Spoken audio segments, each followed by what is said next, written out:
So I entitled my, this poster presentation, my first study, as Unfolding the Roadmap of Cognitive Engagement in MOOC Forums, because that's what I want to do. I want to unfold how the MOOC forums are designed in a way that represent the different thinking skills that the teachers put there in the MOOC to students, for students to follow that cognitive roadmap.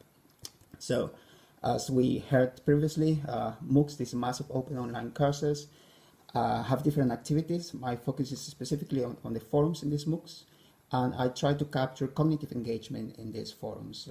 It is defined as the psychological investment that the students put in their learning. And although previous studies have analyzed MOOC forums, they have analyzed all forums as equals. And I argue that that might not be a right approach, because you have different type of forums. You have forums for socializing or for technical support, for example.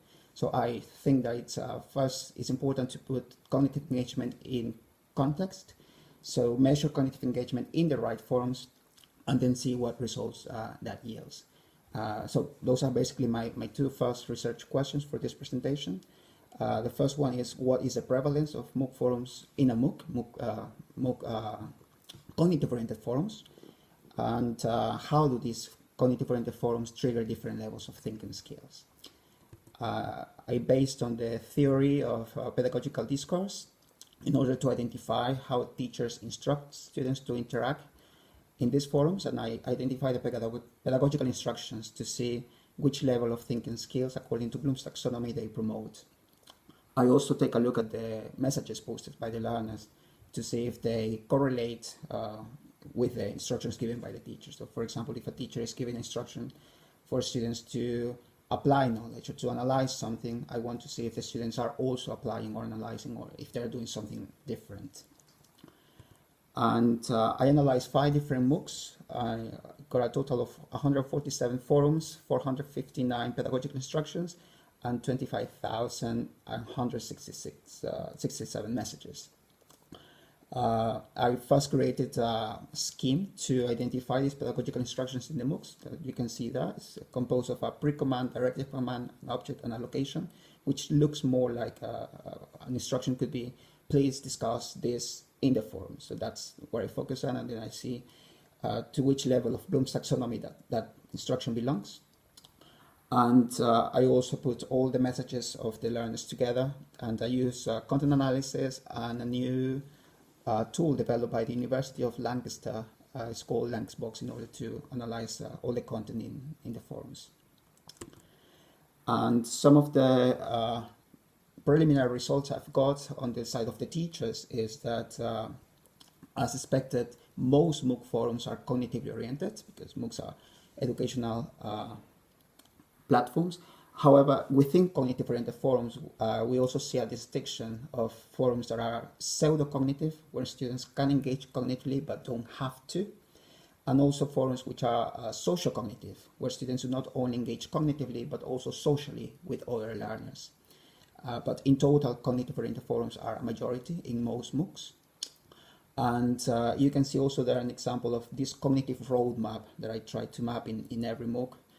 Following the forums. This is only the example of one of these MOOCs, MOOC 3, and you can see that the different levels of thinking skills that they promote, or aim at promoting at least. And results show for all the MOOCs that the most thinking skill that is promoted is understanding, and this goes in accordance with previous research that says that MOOC might not be the best environment to encourage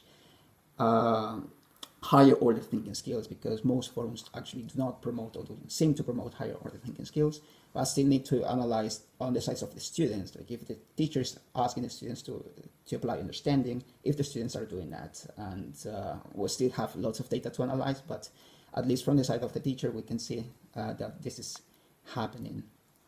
Yeah, so these are some of the references that I use for my study. And now I can take some questions. There is also my email there, if you can contact me for any further questions in the future. Dennis, this is really interesting work. Thanks for sharing. As you probably just saw it previously, we did the CAP part of ICAP and we refrained from the interactive. So it's really cool to see someone working on discussion forums and in the context of edX. Yeah. I'm curious. Yeah, same context, right? Yeah. I'm curious, when you did the work, what did the work of analysis? Can you explain a little bit more on the work of analysis? So you are downloading all of the CSVs of all of the discussion forums. There's 25,000 plus.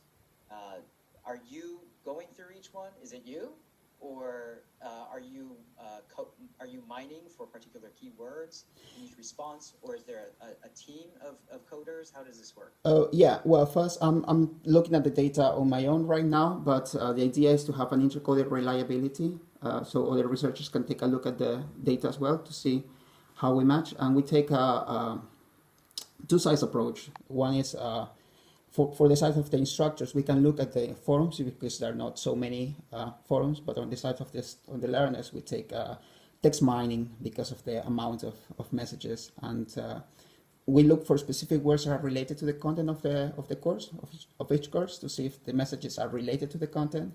And then also we look for specific words that might represent some different thinking skills. Like, for example, if a student say, 5 years ago, or when I was a child, so that might be that they are remembering something. So that might be classifying to remembering, or when they use different kind of language in order to see. Yeah, we use that technique in order to see how it's classified. But in this work you're showing us today, yeah, you went through the 25,000 responses? Yes. Well, it's not complete. I only show you the results for the forums, but not for the students yet. So this only shows the forums, but not the students. Impressive. Thank you.